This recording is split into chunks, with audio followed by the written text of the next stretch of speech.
ก็มีหัวใจคือกันเด้อเจ้าเรื่องของแฟนคนเก่าอย่าเว้าดุลาก็หูอยู่ดอกว่าเจ้ายังลืมเขานั้นบ่ได้ก็อยากให้คิดเห็นใจแฟนใหม่เจ้าแด่ล่ะอ้ายนี่ก็คือว่าดีน้ำเจ้าทุกอย่างก็หวังสิลบสิล้างอดีตเขาที่ผ่านมาแต่ฝืนด่วนเก่าบ่เป่ากะลุกมันถือคือคำเขาว่าสิให้อ้ายตายพุ่นว่าจึงสิลืมเขาได้แฟนใหม่ดีให้ตายก็คงบ่ได้ใจ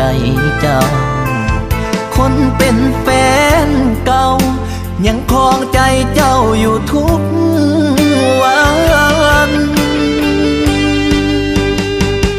แฟนปัจจุบันมันยังสำคัญสำได้คนเป็นแฟนใหม่ก็มีหัวใจคือกันอยู่ใส่ว่าสิลืมเขา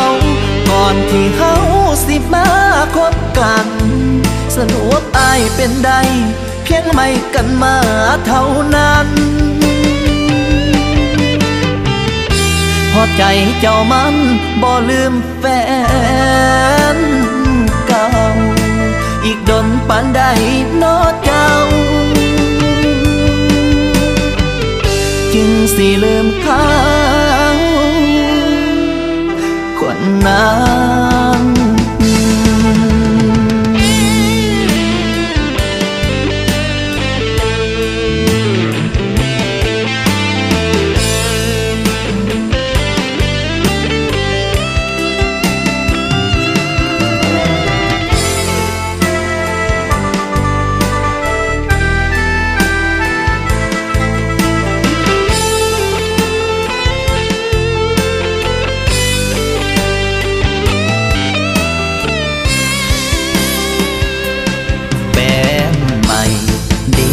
ตายก็คงบ่ได้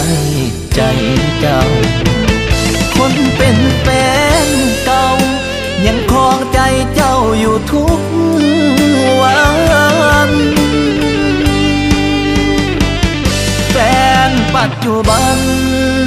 มันยังสำคัญสำได้คนเป็นแฟนใหม่ก็มีหัวใจคือกันอยู่ใส่ว่าสิลืมเขาก่อนที่เฮาสิมาคบกันสรุปอ้ายเป็นใด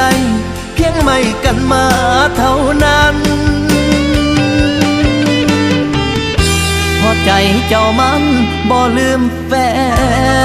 นเก่าอีกดนปานใด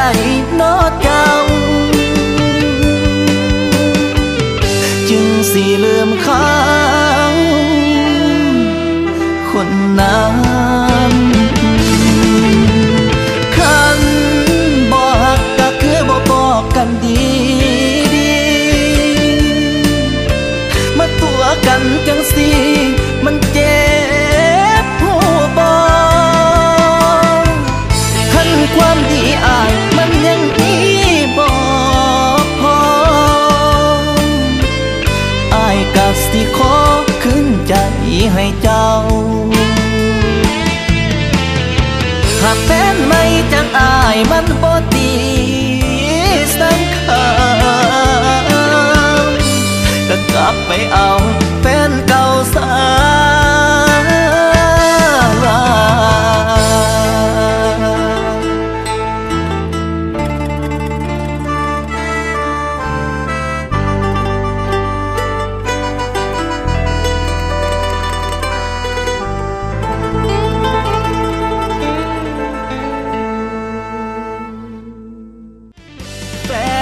ปัจจุบันมันยังสำคัญสำได้คนเป็นแฟน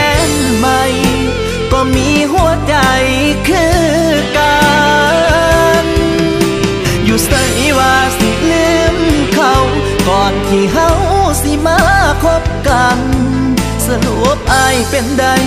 เพียงไม่กันมาเท่านั้น